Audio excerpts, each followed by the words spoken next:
10 महाविद्या में द्वितीय स्थान पर माँ तारा आती हैं। भगवती काली को ही नील रूपा होने के कारण तारा भी कहा गया है। तारा नाम का रहस्य यह भी है कि ये सर्वदा मोक्ष देने वाली, तारने वाली हैं, इसीलिए इन्हें तारा कहा जाता है। महाविद्याओं में द्वितीय स्थान पर आती हैं। अनायास ही वाक शक्ति प्रदान करने में समर्थ है, इसलिए इन्हें नील सरस्वती भी कहते हैं। भयंकर विपत्तियों में भक्तों की रक्षा करती हैं, इसीलिए उग्र तारा है। भगवती तारा के स्वरूप की विशेष चर्चा है।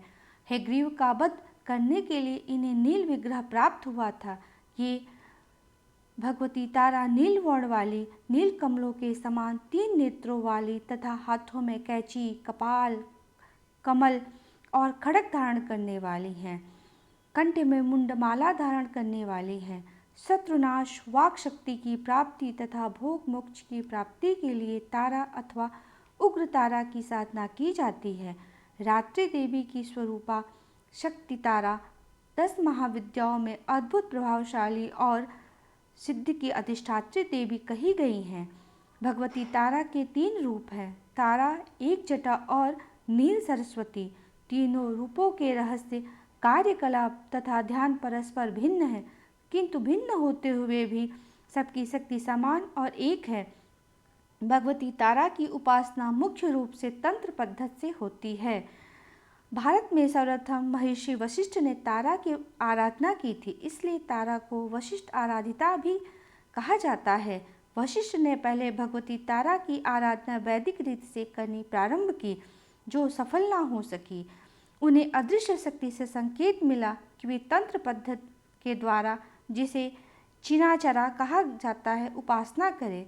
जब वशिष्ठ ने तांत्रिक पद्धति का आश्रय लिया, तब उन्हें सिद्धि प्राप्त हुई। यह कथा आचार तंत्र में वशिष्ठ मुनि की आराधना उपाख्यान में वर्णित है। इससे सिद्ध होता है कि पहले चीन, तिब्बत, लद्दाख आदि में तारा की उपासना प्रचलित थी। बिहार के महर्षि नामक गांव में उग्र तारा का सिद्धपीठ विद्यमान है। वहां तारा, एक जटा तथा नील सरस्वती की तीनों मूर्तियां एक साथ हैं। मध्य में बड़ी मूर्ति तथा दोनों तरफ छोटी मूर्तियां हैं। कहा जाता है कि महर्षि वशिष्ठ ने यही तारा की उपासना करके सिद्धि प्राप्त की थी।